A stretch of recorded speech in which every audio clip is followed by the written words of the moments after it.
안녕하세요. 꿈이 있는 미래의 박성환 목사입니다. 이 시간 하나님 나라의 완성 6단원 1과 교사 지침서 강의를 진행하도록 하겠습니다. 먼저 1과의 제목을 살펴보도록 할까요? 1과의 제목은 섬김의 끝판왕입니다. 읽을 말씀은 요한복음 13장 1절에서 11절까지 말씀이 되겠습니다. 우리가 본문을 통해서 기억해야 될 것은요. 하나님의 백성은 섬김의 삶을 살아야 한다라는 것입니다. 예수님은 자신이 십자가를 지고 세상을 떠나 아버지께로 돌아가실 때가 다가왔음을 아셨습니다. 예수님은 제자들의 발을 씻기시며 섬김의 자세를 보여주시죠. 유대인의 풍습에 따르면 타인의 발을 씻겨주는 일은 가장 낮은 종의 일이었습니다. 그럼에도 불구하고 예수님은 겉옷을 벗고 수건을 허리에 둘러 직접 제자들의 발을 씻겨주십니다. 이는 하나님의 백성이 겸손과 섬김의 자세를 가져야 한다라는 것을 가르쳐주기 위함이었습니다.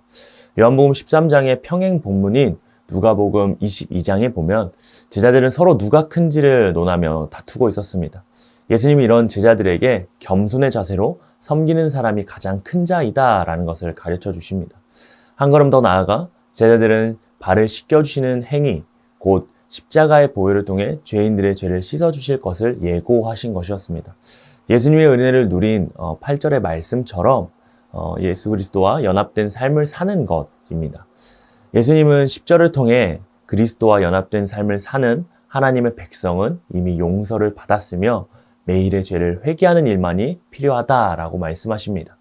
하나님의 백성은 하나님께서 주신 영생이라는 선물을 기억하고 우리를 섬겨주신 예수 그리스도를 따라 우리 역시 섬기는 삶을 살아야 한다라는 것이죠. 이와 같은 내용을 가지고 우리 아이들에게 가르쳐야 될 원포인트는 바로 하나님의 백성은 섬기는 삶을 살아야 한다라는 것입니다. 그럼 함께 외울 말씀 같이 읽어보도록 할까요? 시작! 인자가 온 것은 섬김을 받으려 함이 아니라 도리어 섬기려 하고 자기 목숨을 많은 사람의 대속물로 주려 함이니라. 마가복음 10장 45절 말씀. 아멘. 그럼 우리 이어서 웰컴 활동을 살펴보도록 하겠습니다. 웰컴 활동, 섬기는 자세입니다. 누군가가 내 발을 씻겨준다면 어떨 것 같은지 내 생각을 우리 함께 친구들과 나눠보는 시간 가지면 좋을 것 같습니다. 이렇게 선생님 안내해 주시면 좋을 것 같아요. 보통 발을 생각하면 지저분하고 더럽다고 생각합니다. 그런데 누군가가 내 발을 씻겨준다면 어떨 것 같나요? 한번 생각해보고 그 생각한 내용을 작성해 주시면 좋을 것 같아요. 라고 하시면서 우리 친구들이 작성할 수 있도록 해주시면 좋겠습니다. 그리고 다 작성했다면 적은 내용을 친구들과 나눠주시면 좋을 것 같아요. 그리고 이렇게 정리해 주세요. 잘 나눠줬어요. 만약 발을 씻겨준 사람이 나의 선생님이나 부모님이라면 어떨 것 같나요?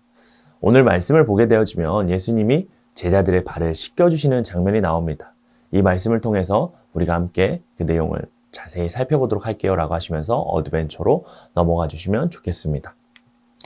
어드벤처에서 3가지 질문을 통해서 우리 함께 말씀을 또 살펴볼 텐데요. 첫 번째 질문입니다. 예수님은 세상에 있는 자기 사람들을 어떻게 사랑하시나요? 끝까지 사랑하신다라고 말합니다. 예수님은 곧 십자가에 달려 죽으실 거라는 사실을 알고 계셨습니다. 그럼에도 모든 사람은 끝까지 사랑하셨다라고 말합니다. 예수님의 사랑은요, 끝이 없는 사랑이세요. 두 번째 질문입니다. 마귀는 가룟 유다의 마음에 어떤 생각을 넣었나요? 예수님을 팔려는 생각을 넣었습니다. 예수님이 자기 사람들을 끝까지 사랑하셨음에도 유다는 예수님을 팔 계획을 세웁니다. 본 말씀에서는 마귀가 이 생각을 심어주었다라고 말하죠. 세 번째 질문입니다. 예수님은 하나님께 돌아갈 것을 아시고 제자들에게 어떻게 하셨나요? 제자들의 발을 씻기시고 수건으로 닦아주시죠. 예수님은 제자들과 저녁 식사를 하시다가 수건과 물을 준비하셨습니다. 그리고 제자들의 발을 씻겨주신 후에 직접 수건으로 그 발을 닦아주셨어요. 이와 같은 말씀을 가지고 우리가 밸류의 질문을 이어서 살펴보도록 하겠습니다. 밸류의 첫 번째 질문입니다. 모두 질문인데요. 예수님은 우리를 끝까지 사랑하시는 분이십니다. 그 사랑을 경험하기 위해서 우리는 무엇을 해야 할까요? 하나님의 아들이신 예수님은 우리의 죄의 문제를 해결하시기 위해 십자가에 달려 죽으셨습니다. 그리고 사흘 뒤 죽음에서 부활하셨어요. 이 사실을 믿을 때 하나님의 크신 사랑과 영원한 사랑을 누릴 수 있게 되는 것입니다. 두 번째 질문입니다. 예수님의 제자들의 발을 씻겨주시는 것은 어떤 의미를 담고 있나요? 당시 스승이 제자의 발을 씻겨준다라는 것은요, 상상도 할 수 없는 일이었습니다. 예수님이 이 땅에 섬김을 받으러 오신 것이 아니라 오히려 섬기기 위해 오심을 이 행동을 통하여서 보여주셨습니다. 세 번째 질문인데요. 예수님은 이 땅에 섬김을 받으시기 위해서가 아니라 섬기기 위해 오셨습니다. 궁극적으로 예수님은 우리의 무엇을 시켜주시나요? 예수님의 섬김은요, 십자가에서 완성되었습니다. 십자가에서 예수님은 모든 사람의 죄를 씻겨주셨어요. 마찬가지로 예수님은 우리의 죄도 씻겨주십니다. 예수님께서 우리의 죄를 씻겨주실 때 우리는 비로소 죄인이 아니라 의인으로 하나님 앞에 설 수 있게 되는 것이죠.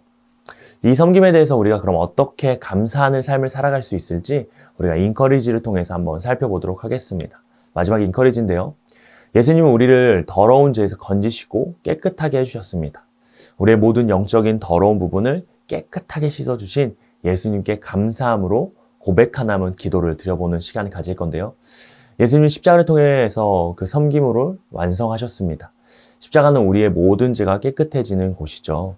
이번 미션은 부활의 감사 고백하기입니다.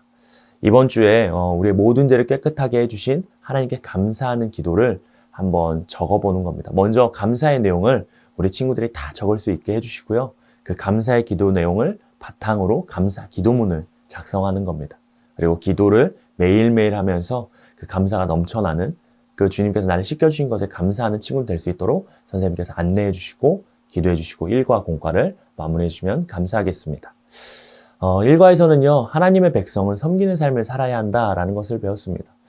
예수님이 섬기신 것처럼 우리도 세상에서 섬기는 삶을 살아가야 될 줄 믿습니다. 그렇게 우리 선생님들, 친구들이 예수님을 닮아가는 모든 사람들 되기를 축복합니다. 이상으로 일과 교사 지침서 강의를 마치도록 하겠습니다. 감사합니다.